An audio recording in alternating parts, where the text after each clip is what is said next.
What's up, everybody? I hope everyone had a great weekend. We have a lot of exciting things going on Not For Long Media. First, episode 22, Jeremy Scott, strength and conditioning coach for the Carolina Panthers. My strength and conditioning coach in college. This is someone that you look back in life and you say that 5, 10, 15 people that really had a major impact on your life. That's Jeremy Scott.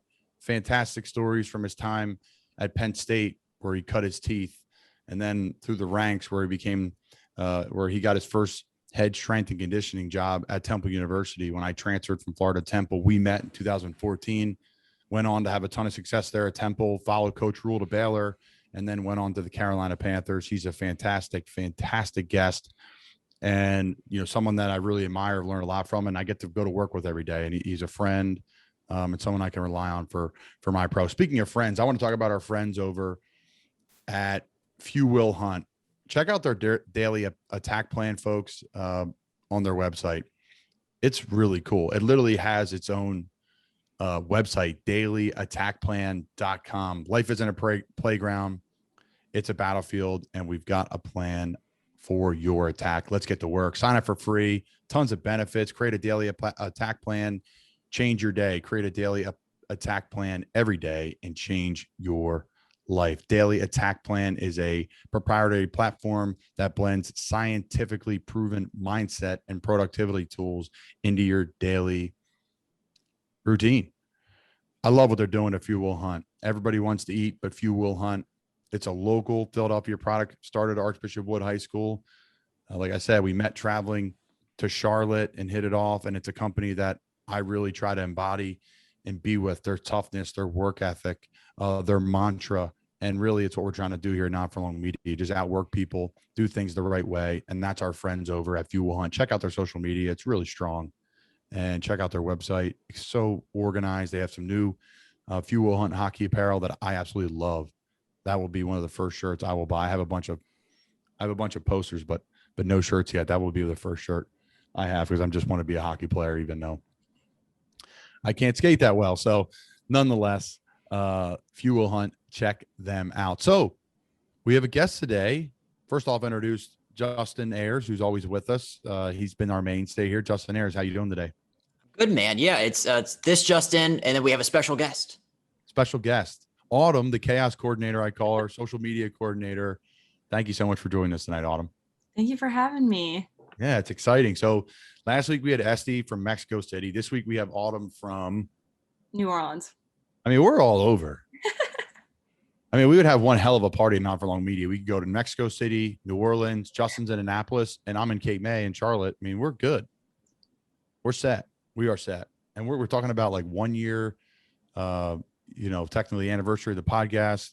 This fall, AB and I were just started talking through the process of the podcast, and I went on LinkedIn, and AB slid into my DMs and said, let's do this thing. So here we are, and in July, and now AB's on the show. Justin and I met through Tampa Bay Vipers podcast that he did a marvelous job with. So it's been great. I have a ball with everyone, Dion, SD, the whole team. We're really starting to click, and we have some awesome interviews to talk about, starting with this one, Jeremy Scott. But I'll send it over to Justin, and this just in. All right, let's get it started.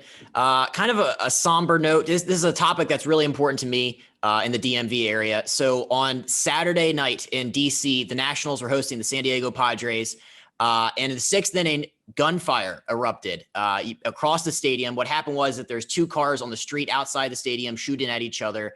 But the people inside didn't know that at the time. They thought the shots were inside the stadium. Two people in one of the cars were injured. There's a female Nationals fan that got hit by a stray bullet. She's expected to be okay.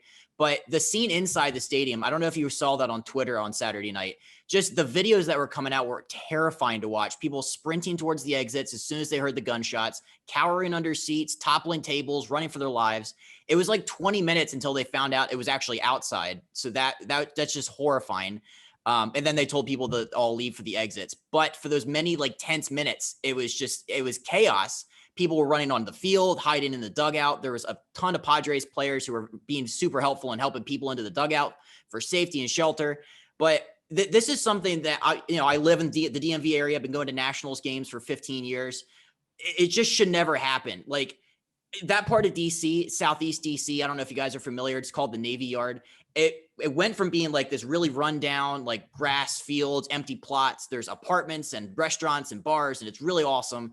And to see this happen there in one of the coolest places ever, it breaks my heart. And I pray to God we don't see that ever again.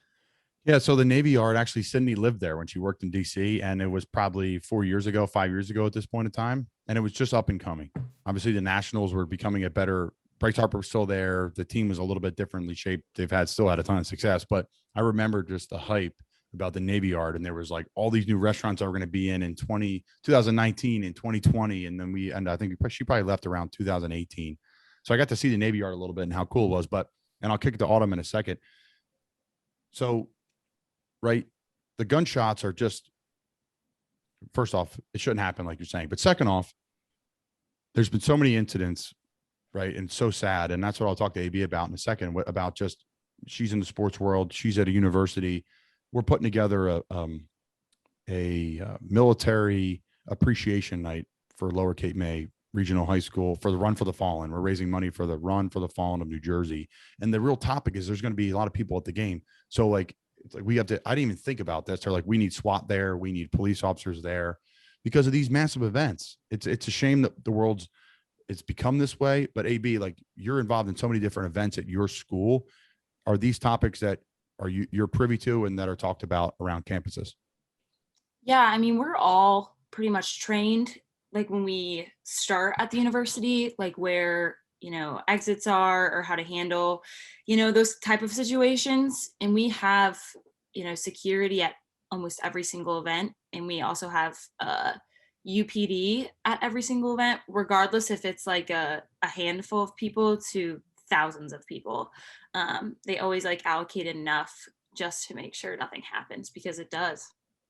Yeah, it does. It's a shame. But Justin, what's the vibe around DC? What's the vibe moving forward?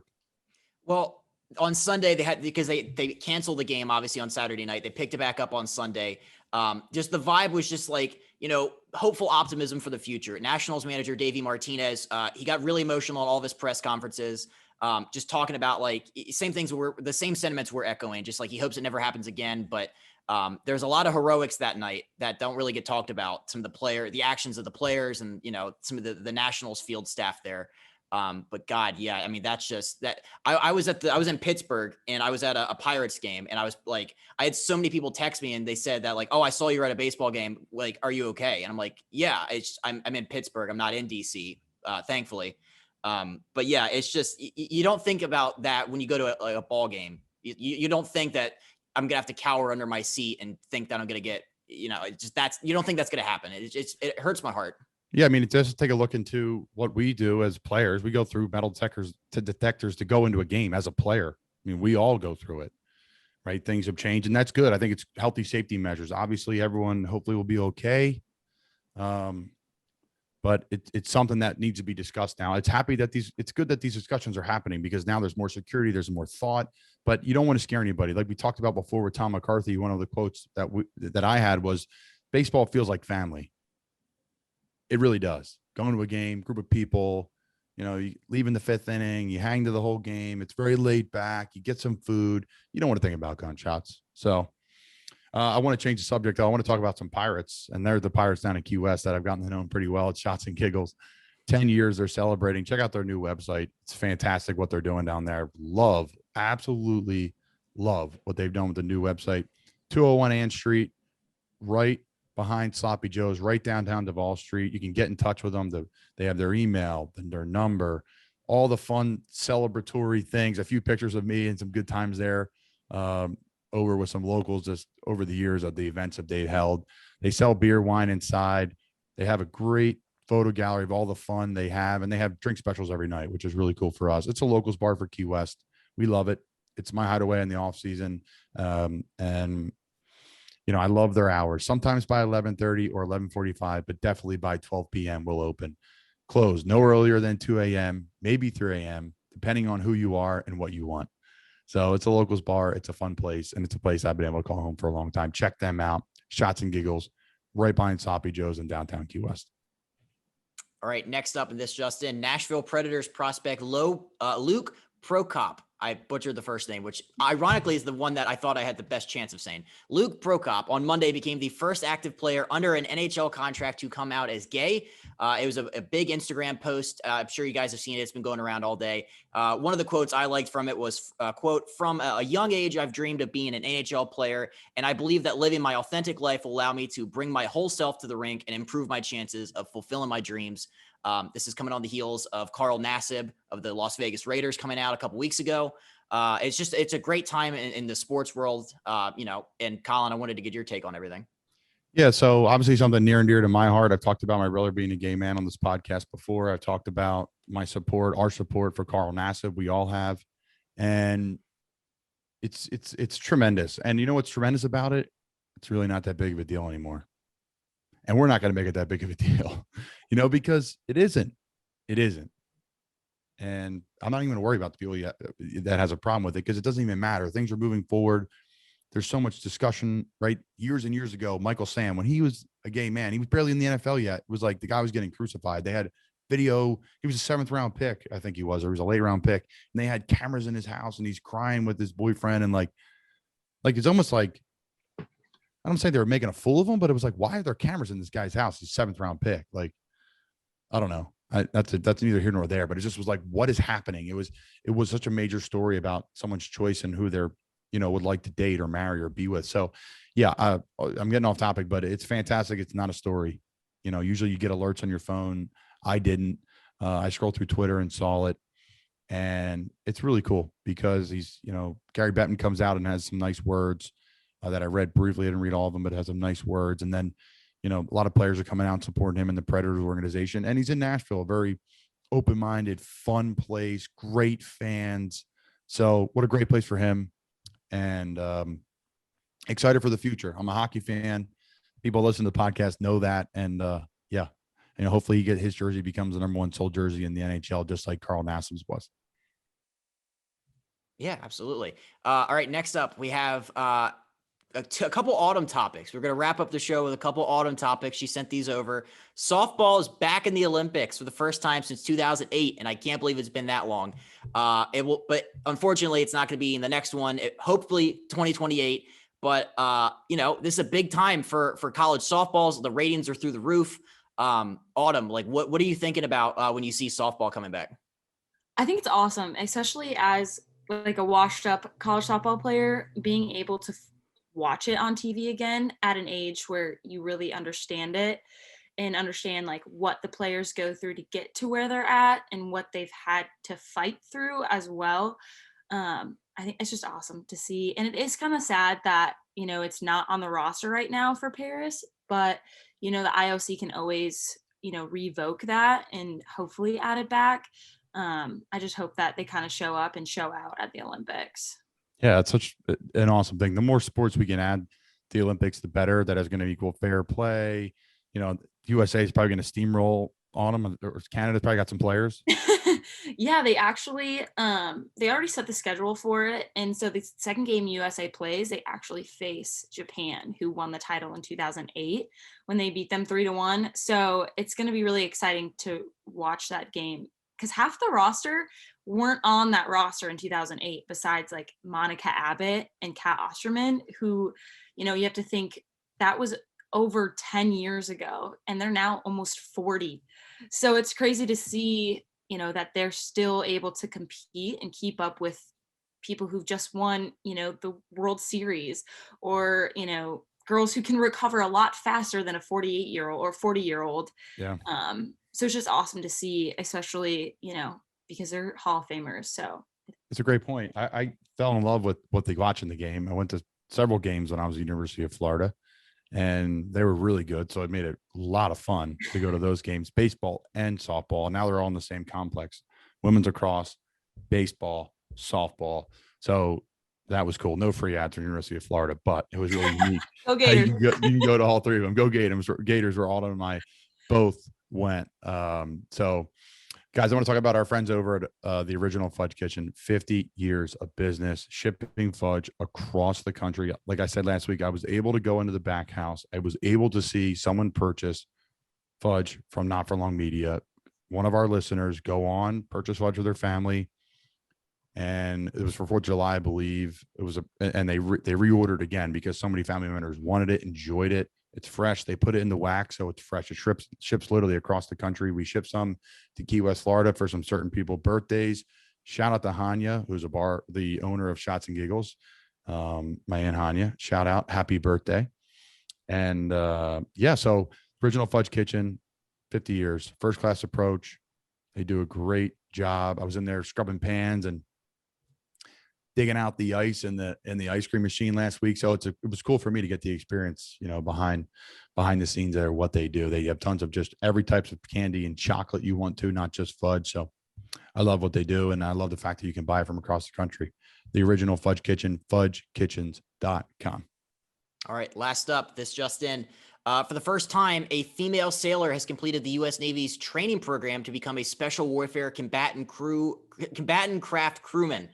That's a tongue twister right there. It's so cool. It's like Autumn sent this over. It's like 35% of the people who apply for this program complete it, which that's insane. Like some of the stats they were throwing out in this article were like, women have only been able to serve in combat roles since 2015. The troop was among 17 sailors to graduate. Like, Autumn, like, how cool is this? So this is kind of near and dear to my heart because I live a military lifestyle. My boyfriend is actually a combatant crewman, and so I know what it all entails. I mean, it's a grueling 37-week process for it, just for a female to complete. And I mean, I've heard the war stories of that training. I mean, swimming in the bay. I mean, that bay is full of sharks.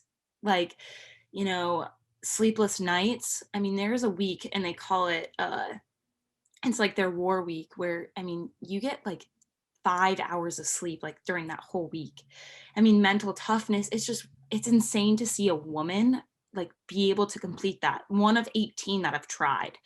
2 of them are still in the process of becoming Navy SEALs, but I mean, it just doesn't happen. And so, being able to see a woman like that in such a male dominated role, be able to complete the things, I mean, it's unheard of. It's unbelievable. And thank you, Jack, for your service. And it's tremendous that this is a story, but in a couple of years, AB, it won't be a story as well, right? Yeah, I don't know. I just get so fired up when I first read about it because, I mean, it's just like a step in the right direction for females in such a male dominated like workforce. And I know it could bring up some issues with it being so male dominated, but I have a feeling the Navy's going to do it right, especially since this is a big step for them, because there could be a lot of HR issues and things like that with, a singular female, but I think that Navy's going to handle it really well. And I think she's going to do really well in her position. What are some of the things that Jack, you could publicly say that Jack thought was a really like struggle there, that one of the main hurdles that anybody would have to go through there? Obviously the swimming, obviously the week you're not sleeping, all these different things, but is there anything in particular? So he's kind of told me a lot. And so it really starts at like basic training. So you have your grueling, 8 weeks of basic training. And then to go into Naval Special Warfare, you have a 3-week like prep course you do. And then you go complete your 37 weeks. And so basically it's like a build, he told me. So basically every week it gets just gradually harder. You do more swimming, more running, more literally everything. And then at a point though, it kind of cuts off and SWIC breaks apart from SEAL. So there's like different stages. I think it's 5 stages. But the worst, he told me the worst week was the hell week, essentially, is that, little sleep. I mean, they're swimming with sharks, and the instructors are like, well, nobody's ever died yet, or no one's ever got bit, so just keep swimming. And if a shark comes, I guess you got to fight it off. I mean, they told me about the time that you have to like go do your 3-mile swim, and then you come back, you're just in like these little short shorts, and you have to roll around in the sand and get your clothes back on, and that's how you are for like 3 days. You don't shower, sand, like itchy, like all while not sleeping. I mean, they do a lot of obstacle courses, like boats in the really rough waters. Yeah, it's just Wow. I know. Like I mean, getting locked in like boxes and like stuff. Like it's just stuff I could not handle. And for a woman to do that though, like, and I am an advocate for women, but having the mental like toughness to be able to hold yourself to like counterparts, I don't know, like it's just blows my mind. Yeah, well, we always, one of our, you know, quotes in our family and with our friends is just women. Shout out to Ange and Sid and my mom. Like we just say it all the time, proud. And we're actually going to have shirts made for not for long that just say women on them, because we have a lot of women supporters and a lot of women that kick ass. And, you know, we are tons of supporter for that. Just, you know, health wise, everything. That's a tough thing that's just a tough situation for everybody. I cannot imagine. Thank you all for your service. I do have one more question, but I want to circle back. I want to hit this on Cape May Brewing Company first, our friends there. You know, I just found out you can literally order beer. You can order what you want online and then drive up and pick it up right in their boutique. So if you're in this area down here enjoying some time in the summer, check it out. Go on their website, capemaybrewry.com. Something for everyone, from the watermelon wheat to the city to shore IPA to this area. Everybody knows about orange crushes, grapefruit crushes. They have a blueberry and lemon crush. They have their bog, which is just a cranberry shandy, which is delicious. The Grove, a citrus shandy. The tan limes, which is kind of like, you know, a Corona vibe. Love what they do. And then obviously the IPAs are there. The beer is top notch. Their product is top notch, and it's really conveniently located right off Route 9, right off the Parkway, right at Cape May, Wildwood Airport. Check out Ryan, check out their team there, check out the bar. That they have so much room. You're going to come with your dog, your family to walk around, check out the area. Ton of open land and picnics. Food trucks are always there. So really cool. Their website, though, you can find literally everything, anywhere you can buy their beer, all of Delaware, all of Jersey, and Eastern Pennsylvania. So, all right. So great news from the Navy. Great news with another person coming out that is gay in professional sports. Fantastic. We got softball coming back. And then our first topic was, help me out here, guys. Nationals Park. So we covered a lot of topics today, not for long media. Something that, you know, I'm really excited to talk about here for me, but personally, is what's coming next with training camp. So this will be my fifth training camp of professional football, my fourth in the NFL, which is fun. And I'm really excited for the opportunity. But one thing that's not going to change is not for long media. We're in the process of getting a ton of interviews. We are in the process of really exciting stuff. I don't want to put the horse before the carriage here, but we have a lot of really exciting big time interviews. They all are for us, but just fun stuff, typical variety like we do here, but also some really big hitters and some people were really excited and thankful to come on. We can't thank our listeners enough personally. And there's a lot of cool stuff coming on.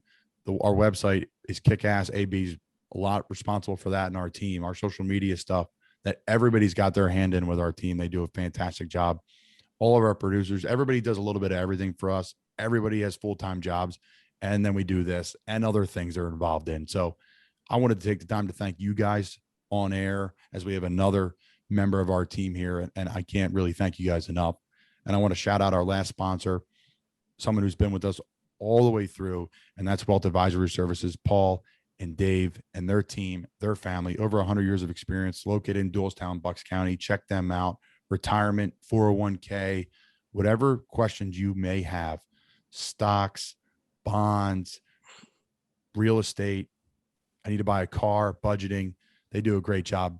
Paul and Dave, I'm constantly talking to them about a few different things that I'm going through as an athlete, what's ahead for retirement, etc. I can't thank them enough for being loyal partners with us and Not for Long Media. Wealth Advisory Services, check them out. So again, thank you so much to our team and Not for Long Media. AB, thanks for joining us. Thanks for having me. And then Justin, anything else before we wrap up, brother? No, I like this format. I like having the rotating cast of people come on. It's like, it's this Justin and company. So yeah, we're good. It's great. We have an unreal team across the country, which is fantastic. And I'm really lucky to go to work with you guys all the time. So that does it.